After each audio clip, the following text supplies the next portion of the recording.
Начался суд над Ильей Яшиным по обвинению в распространении фейков о российской армии по мотивам политической ненависти. Ему грозит до 10 лет лишения свободы. Ответ на вопрос, почему это событие настолько задержалось, тоже более-менее очевиден, если быть знакомым с устройством российских репрессий. За последние несколько лет Илья стал оппозиционным политиком первого ряда. Он открыл канал на Ютубе, который очень быстро взлетел, к нему много внимания, у него есть реальные сторонники, он был главой Московского района. После 24 февраля, с началом войны, он не просто превратился в политика первого ряда, он стал одним из двух независимых политиков, которые остались в России, но не были в тюрьме. Вторым пока остается Евгений Ройзман. Вопрос о преследовании таких людей уже решается не на уровне рандомного следователя, которому нужна отчетность по новой статье. Это уже политическое решение, принимается оно политическим руководством. Может быть, не на таком высоком уровне, как было в случае Навального, но точно не на уровне следственных органов, не их ума это дело. Скорее всего, это предположение, но основанное на большом опыте наблюдений, Илья Яшин в последние 4 месяца находился в некоем бюрократическом лимбе. С одной стороны, понятно, что он сказал на 3 порядка больше, чем каждый, кто угодил в СИЗО, причем говорит он это на аудиторию, сравнимую, если не с федеральным, то точно с дециметровым телеканалом. Каждый его ролик набирает более миллиона просмотров. Понятно, что это не может так продолжаться. С другой стороны, никакого решения по нему не спущено, никаких распоряжений не поступало, а проявлять инициативу в таких делах опасно. Мало ли думает конкретный товарищ майор, почему он не сидит. Может, так положено, чтобы не сидел. Бог его знает, какие там соображения на уме у начальства. От меня тут самодеятельности явно никто не ждет и не похвалит. Не всегда нужно искать какую-то сложную причину. Иногда, особенно в закрытых режимах, где закон ничего не значит, даже в шутку, и совсем не только с репрессиями, что-то происходит или не происходит просто потому, что решение по пирамиде ушло на самый верхний уровень, а уровню этому не до того. Уровень этот развязал войну, и ему хватает ежедневного трабл-шутинга, а не разбора персонального дела Ильи Яшина. Илья, очевидно понимая, что у него времени немного, что очень скоро решение по нему будет принято, использовал свои 4 месяца по полной программе. Он вел очень яркую и последовательную антивоенную агитацию, давая понять, что самый лучший для всех вариант, он уезжает и не нужно принимать никаких решений, с ним не сработает, что он будет долбить власть за войну до тех пор, пока это физически возможно. Я не буду тут обсуждать, что эффективнее с точки зрения пользы делу, брать на себя риски, оставаясь в России, сознательно идти под уголовное дело или делать все то же самое из-за границы. Это сложный выбор, который каждый делает сам, а решение Ильи нам остается только уважать. Прежде чем мы перейдем к обзору биографии Ильи Яшина, надо сказать самое главное. Не надо селиться в перевернутом мире. Когда политический режим ставит граждан перед выбором, уезжать или садиться за право говорить правду, это ненормально. Это катастрофа. Эта катастрофа, привычка к вранью как к норме, криминализация правды, будет дорого стоить российскому обществу. Нет сомнений, что Илья был готов к той беде, которая на него свалилась, в той степени, в которой можно быть к ней готовым. Он ее переживет и выйдет на свободу, но если в случае с ним речь идет о годах, то привычку подменять правду линией партии, привычку к двоемыслию, которая только-только стала выветриваться после советской власти, нам вновь придется изживать целую эпоху, целое поколение. Долго придется привыкать к настолько очевидной истине, что черное – это черное, что людей убивать нельзя, что правда существует и не меняется вместе с методичкой федерального телевидения. Сегодня мы выпустим биографический ролик про Илью Яшина. Я хочу рассказать вам, тем моим зрителям, кто, может быть, не так много о нем знает, чем известен Яшин и почему он так важен для российской политики. Илье Яшину всего 39 лет, на 2 года старше меня. Но в политике он очень давно. В далеком 2000 году Яшин вступил в молодежное яблоко. Те времена сегодня кажутся доисторическими. Путин только-только стал президентом, правительство Михаила Касьянова проводило успешные либеральные реформы, а само Яблоко вообще еще было парламентской партией. На недавних выборах в Государственную Думу Яблоко набрало 6% голосов и получило 16 мандатов. Яшин сделал в Яблоке неплохую карьеру. В 2001 он уже возглавил московское отделение молодежного Яблока. Еще через 2 года избрался в региональный совет обычного Яблока, взрослого, не молодежного. Вскоре он войдет и в федеральное бюро Яблока. Нулевые годы – время расцвета молодежных движений. В Югославии, Грузии и Украине произошли так называемые цветные революции. Именно молодежь принимала в них активное участие, так что вовлекать в политику молодых людей стремилась и власть, и оппозиция. Первая вкладывала миллиарды из бюджетов движений типа «Идущих вместе» и «Наших». Все они впоследствии бесславно почили, не оставив никакого следа в истории и практически ни до кого не став социальным лифт. Оппозиционные же силы относились к работе с молодежью более ответственно. Яшинское молодежное яблоко стало одним из лидеров по проведению ярких, запоминающихся и дерзких акций. Активисты забрасывали шариками с гуашью мемориальную доску Юрию Андропову на здании ФСБ на Лубянке и пикетировали здание Генерального штаба, протестуя против отмены студенческих отсрочек в армии. В ходе этой акции самого Яшина побрили наголо.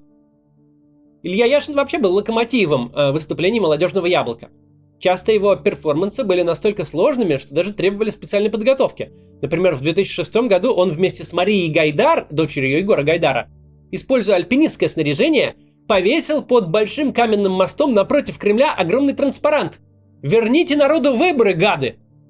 А годом позже совершил символическое самосожжение в огнеупорном костюме. Это была акция против передачи власти Медведеву как преемнику Путина. Вскоре пути Яшина и Яблока разошлись, что вообще с российскими политиками случается довольно часто. Причин было несколько. Во-первых, Яшин благодаря своим ярким акциям набрал популярность и всерьез стал претендовать на реальное участие в управлении партией, да еще и предлагал сместить действующее руководство. Во-вторых, Яшин всегда был активным сторонником сближения с близкими по взглядам политическими силами, в том числе и с так называемой несистемной оппозицией. Он стал одним из сооснователей коалиционного движения «Оборона». Туда вошли участники «Молодежного яблока», представители СПС, Движения за права человека и некоторых других. Руководству партии все это не нравилось. Так что в 2008 году Яшина из «Яблока» исключили, обвинив в том, что он состоит параллельно в руководящих органах движения «Солидарность». Так что сейчас теперь про солидарность поговорим. Яшин действительно был одним из соучредителей «Солидарности». Это движение называлось так же, как легендарный польский профсоюз Леха Валенцы. Появилось оно в 2008 году. Это была одна из нескольких попыток объединить оппозицию, в частности, сблизить две наиболее влиятельные демократические партии – «Яблоко» и «Союз правых сил» – СПС. В руководящие органы нового движения вошли как представители «Яблока» Яшин и Максим Резник, так и бывшие первые лица СПС Борис Немцов и Никита Белых. Кроме них, основателями «Солидарности» стали Гарри Каспаров, легендарный советский диссидент Владимир Буковский, правозащитник Лев Пономарев и другие. В движении «Солидарность» деятельность Яшина изменилась. Он перестал заниматься акционизмом и теперь позиционировал себя как политика, который борется за участие в выборах и стремится на них победить. Но тут российская политическая жизнь сделала крутой поворот и снова вернула Яшина на уличные акции. В декабре 2011 года начались протесты против фальсификации на думских выборах. Илья Яшин стал одним из наиболее заметных их участников. Именно он 5 декабря вместе с Алексеем Навальным возглавлял шествие от Чистых прудов к Лубянской площади. Яшина и Навального тогда задержали и отправили под арест на 15 суток. Мера абсолютно привычная сегодня, но в ту пору она была диковинным совершенно событием.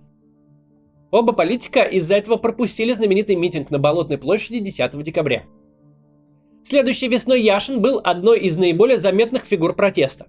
Владимир Путин вернулся в президентское кресло. Гайки начали постепенно закручиваться, но пока еще можно было проводить уличные акции. Несколько дней у метро «Чистые пруды» был разбит лагерь «Окупай-Абай», где собирались оппозиционно настроенные граждане. Яшин, которому повезло не попасть тогда под административный арест, был координатором этого лагеря. По итогам тех событий появился Координационный совет оппозиции, орган, который должен был выработать стратегию действий антипутинских сил. Я в этом совете тоже принимал участие, был туда избран. Всего туда выбирали 45 человек. Илья Яшин занял на выборах 5-е место, уступив только Навальному, Дмитрию Быкову, Гарри Каспарову и Ксении Собчак. Я тогда занял 26-е место, а проходили 30. Другая попытка объединить оппозицию происходила при непосредственном участии Ильи Яшина на базе коалиции «За Россию без произвола и коррупции». Позже на ее основе вырастет Партия народной свободы, сокращенно Парнас. В коалицию с таким названием вошли 4 движения: «Солидарность», Российский народно-демократический союз Михаила Касьянова, Республиканская партия Владимира Рыжкова и движение «Демократический выбор» Владимира Милова. Планировалось также участие Гарри Каспарова, но в итоге он к Парнасу не присоединился. Была такая довольно широкая демократическая коалиция.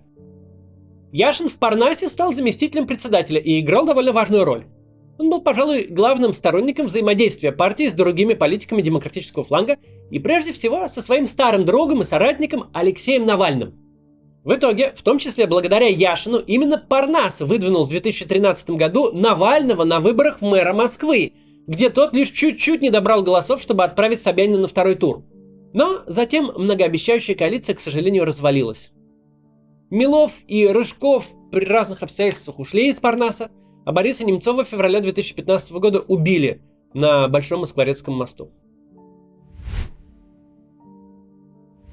Смерть Немцова, многолетнего политического партнера и друга Ильи Яшина, сильно повлияла на него. Это признает и он сам, и его знакомые.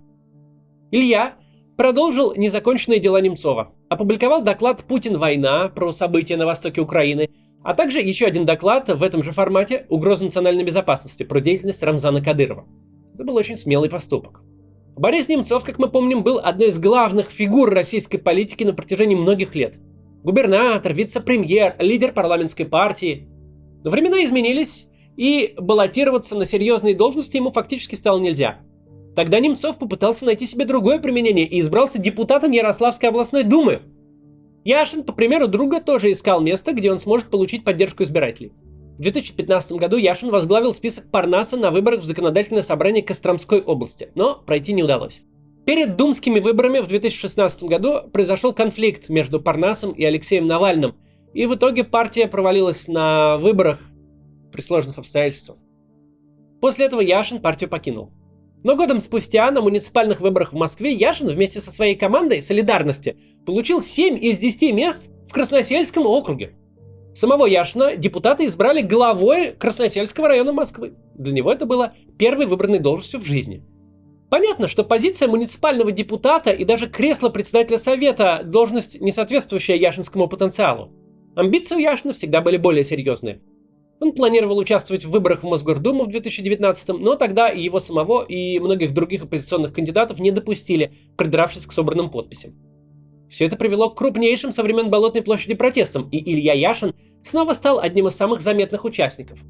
Тогда Яшин поставил своеобразный рекорд. Ему давали административный арест 5 раз подряд, каждый раз задерживая прямо на выходе из спецприемника. Он провел тогда за решеткой 50 суток. Ситуация в стране вообще стала меняться стремительно. Если в 2017 году режим еще мог допустить присутствие Яшина во главе одного из московских районов, то потом это стало невозможным. Давление на муниципалитет, как объяснял сам Яшин, было настолько сильным, что в 2021 году ему пришлось покинуть свой пост. Вместо него совет возглавила Елена Котеночкина. Этой весной ей пришлось покинуть Россию, спасаясь от уголовного преследования. Стало ли лучше Москве и жителям Красносельского района от того, что депутатом и председателем района, округа, совета районного, стал не очередной представитель Единой России, а оппозиционер Илья Яшин? Да, стало. Конечно, позиция муниципального депутата далеко не самая влиятельная, но Яшину удалось организовать систему депутатского контроля за коммунальными службами, например, заменить бюджетный автомобиль, положенный главе муниципалитета, на социальное такси для жителей. Он помогал расселять аварийные дома и получать компенсации за упавшие на машины деревья. А еще, каждый год он публиковал подробный отчет о своей деятельности на YouTube-канале. Конечно, никто из провластных руководителей в Москве такой уровень публичности поддерживать не в состоянии. Илья Яшин участвовал практически в каждом событии современной политической истории России. Яркие акции и перформансы начала нулевых, попытки объединить оппозицию и создать мощную демократическую политическую силу, митинги, шествия, протесты, множество административных арестов, кресло избранного депутата и главы Московского района. 24 февраля мы проснулись в новой реальности. Конечно, развязанная Путиным война стала поперек всех убеждений и принципов Ильи Яшина. И он во весь голос противостоял ей на протяжении почти 5 месяцев, упрямо оставаясь в России. Это был даже не риск, ведь риск – это вероятностное событие. Тут же вероятность уголовного преследования была практически 100%. Особенно после того, как за решеткой оказался давний соратник Яшина по солидарности и Парнасу Владимир Карамурза. И после того, как силовики пришли в Красносельский совет депутатов и арестовали, а затем посадили на 7 лет депутата Алексея Горинова. Илья Яшин принципиально не хотел уезжать из России. Как Навальный, как Карамурза, которые вернулись в Россию, понимая, что их ждет. Он осознанно сделал свой выбор. Все, что мы можем в этой ситуации сделать, уважать этот выбор и требовать освобождения всех невиновных людей, брошенных в тюрьму лишь за то, что они выступают против войны и против путинского режима. Свободу Илье Яшину. До завтра.